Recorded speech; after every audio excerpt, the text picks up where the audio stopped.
sur cette vidéo de proposition de lecture que vous avez peut-être déjà effectuée ou bien que vous pouvez vous procurer pour lire un peu plus tard, à votre aise, à votre rythme, pendant les vacances, au bord de la piscine, ou au bord de la plage, ou dans la montagne, où vous voulez. Alors, j'ai lu déjà deux romans d'une personne qui a, ben, on va dire, une romancière. Okay. Il s'agit de Maud Ankawa. Alors, je ne sais pas si j'ai bien prononcé son nom, mais en tout cas, elle me pardonnera si jamais elle visionne cette vidéo. Et en fait, Maud Ankawa, vous connaissez sûrement parce qu'elle a écrit Kilomètre Zéro.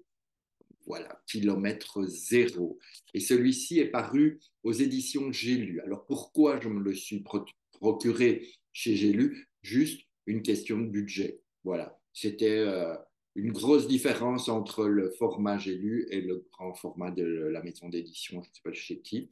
Mais donc, je me suis dit, je ne le connais pas, je ne sais pas comment elle écrit, mais je le prends. Ça m'a été recommandé par quelqu'un qui pratique la méditation, notamment la méditation transcendantale. Donc, je me suis dit, je vais quand même aller voir de quoi il s'agit. Alors, Kilomètre Zéro, c'est un roman, ce qu'on appelle un roman initiatique. Okay, le roman initiatique, c'est quelque chose qui vous emmène dans une histoire et au fil du temps, vous êtes invité à vivre les événements, hein, vivre les choses du héros, de l'héroïne, mais vous apprenez des choses et vous recevez des réponses, vous avez des clés pour continuer, vous, à vivre votre vie de tous les jours, mais de façon beaucoup plus sereine, beaucoup plus cool, beaucoup plus éveillée. Okay, et donc, dans Kilomètre Zéro, j'ai adoré, vraiment, vraiment, j'ai adoré parce que c'est quelque chose de facile à lire, d'agréable à lire, que accessible à tout le monde. Voilà, tout le monde peut comprendre ce qui est écrit là-dedans. Et vous savez quoi?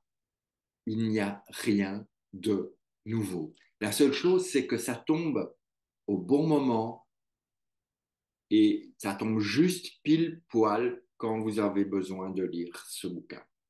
Par exemple, l'histoire commence par quelqu'un qui fait un voyage en avion. Et vous savez quoi? J'ai acheté ce bouquin à l'aéroport. À l'aéroport parce que, voilà, je suis tombé dessus, je sais qu'on me l'avait recommandé et je l'ai vu à l'aéroport. Ben, je dis, oh, ben, je le prends. Et en fait, c'est marrant parce que l'histoire a commencé de la même manière. Et ça, c'était vachement sympa parce que dès les premières lignes, je me suis dit, ben, c'est moi, je vis ce truc aussi. C'est incroyable. Alors évidemment, si vous le lisez au bord de la piscine, vous n'allez pas être dans l'avion, mais vous allez pouvoir retrouver, je pense, beaucoup, beaucoup, beaucoup de choses qui vous seront très utiles dans la vie. Et surtout, surtout, ça vous apprend, ça vous donne des clés à comment agir dans certaines situations lorsque on comprend comment on fonctionne et quand on comprend que on tourne en rond ou qu'on se torture l'esprit pour rien, il y a toujours un chapitre qui vient vous tilter le truc et vous donner le moyen d'en sortir. Alors bien sûr, il faut y réfléchir, il faut comprendre et puis il faut agir comme partout. C'est pas miraculeux, mais c'est vachement intéressant et ça fait, oh, pardon, ça fait faire de belles prises de conscience. Donc moi, je vous conseille Kilomètre Zéro de Maud Ankawa. Évidemment, comme j'ai lu celui-là, qu'est-ce qui est aussi, il existe toujours de Maud Ankawa, Respire. Et Respire, c'est pareil, c'est également un roman initiatique dans lequel vous allez avoir des clés par rapport aux situations vécues par notre héros, par notre héroïne dans leur cheminement, dans leur vie. Mais cette vie, vous pouvez vous y retrouver, vous pouvez vous identifier parce que c'est quelque chose, que ce soit Kilomètre Zéro ou Respire, ce sont des choses de la vie de tous les jours et de la vie de chacun. Et à chaque fois, nous avons, enfin, nous, l'auteur nous donne des clés à nous de les utiliser. Alors, effectivement, comme je vous l'ai dit tout à l'heure, elle n'a rien inventé et elle ne prétend pas inventer des choses. Elle nous sort comment dire, des manières bouddhistes ou des manières de sagesse de résoudre nos problèmes ou de les dépasser, de prendre conscience et de comprendre comment ça fonctionne pour ne plus y retourner ou y retourner.